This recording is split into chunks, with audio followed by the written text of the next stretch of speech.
So where does swearing on the Styx actually come from, and why is it so important to abide by the promises that you make this way? Throughout the Percy Jackson series, swearing on the Styx is binding for gods and mortals alike, and it's one of the only ways to actually hold someone to a promise that they make. And that's because breaking an oath on the Styx has some dire consequences that go all the way back to the First Titan War. You see, swearing on the Styx is not actually referring to the river. It just evolved to sound that way because everyone tends to associate Styx with the river now. But in reality, it's referring to an ancient goddess from which the river was named. The Titan Styx was born to Oceanus and Tethys, and she was one of the first people to see just how destructive the rule of the Titans actually was. Chiron says that the Golden Age was simply propaganda, and that the myth that humans prospered under the Titans was just a story concocted to help sell the idea that the Titans were better than the gods, but that simply was not the case. And as someone who was there, Styx can attest. It's also important to mention that Styx in the original Greek myths is the embodiment of hatred, and so it stands to reason that she would focus on this anger and this hatred on the most despicable Titan of the day, that being Kronos. Kronos used mortals for cheap entertainment, and one of his favorite games was to speed up time to watch individual humans or entire civilizations rapidly wither and die, since to him, humans were little more than insects are to us. When questioned, Kronos had a short temper and frequent outbursts of anger, and this was all before Rhea began having children, which Kronos feared might lead to his undoing. For years, Rhea was forced to watch as Kronos consumed each of his children as they were born, and even by Titan standards, this was a particularly cruel thing to do. Contrary to popular belief, not all Titans are inherently evil.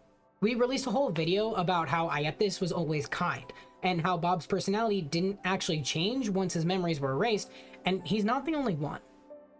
We know in Chalice of the Gods that Zeus still has brunch with Rhea. We know that Hecate was around during this time, and even though she's not particularly known for her kindness, she's nowhere near as bad as Kronos. The five brothers, however, held an iron grip over the world, and Styx knew that their time was short. By this point, she loathed Kronos and everything he had become. So when she first learned that there was a new king on the rise, she went to Zeus and offered her immediate support for his quest to topple the Iron Throne of Kronos. This was while Zeus was still young, and before the war effort had started. So Styx was not just an early ally, she was quite literally Zeus's first ally. From here, he freed his siblings, and the six of them went into Tartarus to free the Elder Cyclopes and rally them to their cause. Though it's important to mention that we don't see or hear from Styx in the Greek Gods companion novel, despite the fact that she should have been there as well. Given that the Greek Gods novel is canonically written by Percy, we can probably deduce that since Percy didn't know this detail, he didn't record it. But we have evidence not just from the books, but from real-world mythology as well, to suggest that Styx was right by Zeus's side this entire time. This meant that when the gods eventually won, Zeus divvied up the world among himself and his siblings. But he also gave Styx the honorary title of being the goddess of oaths and promises, as well as the namesake of the river. So from here on out, anyone who swore on the name of the Styx, whether they were swearing on the river or the goddess, would be bound by their promises because now the fates were watching. Swearing on the Styx is basically like sending up a flare asking the fates to pay attention, because if you don't fulfill your promise, then the fates will weave a particularly unpleasant future for you. And so far in the books, we only see one major case of an oath on the Styx being broken.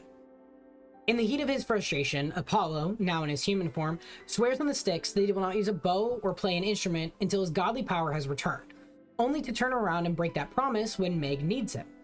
We know that the gods have a history of getting off light when it comes to breaking their promises, and Zeus in particular seems to be less affected by his promises than anyone else, likely because of his personal history with Styx. He broke the pact not to sire any more children when he had not just Talia, but Jason as well. He broke his promise to free Calypso, and we know that he's still on rocky terms with several minor gods after the events of the Titan War and the Giant War, so we're not entirely sure how faithful he was to his promise of amnesty. In the original text, however, there's a specific set of consequences that are meant to befall a god who breaks their oath. They are supposed to endure a 10-year exile from Olympus, during which time they are cut off from nectar and ambrosia, and the first year of this time is supposed to be spent in a comatose state. The god in question is then supposed to wander the mortal plane without being allowed back on Olympus for the remaining 9 years. And in the Trials of Apollo, we find out exactly why Apollo seems to have been let off easy, as well as despite the fact that he was mortal at the time.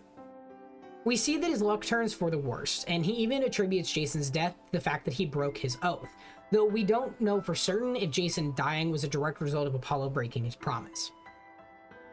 The same thing happened with Zeus back when he sired Talia, because he was forced to watch her nearly die and then live as a tree for several years.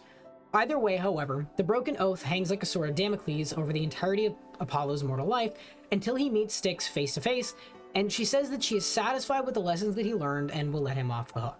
Mortals, however, get no such luxury, and even though we don't see any evidence of a mortal breaking their oath, we can only imagine that the fates would not be so kind to a mortal who dies.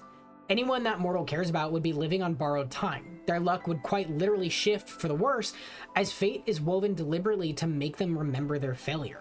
Until we see what a mortal or a demigod looks like once they've broken the oath, we can only speculate. But that's the story of why swearing on the Styx is such a powerful promise and the origin of where it comes from. But be sure to let us know what you guys think. Even something as small as a quick like or a comment lets us know what kind of content you guys want to see, and it helps us figure out what kind of future videos we want to make. So as always, we love this series, we love talking about this series, and we'd love to have you join in the conversation down below. Take care, friends, keep your promises, and we'll see you in the next one.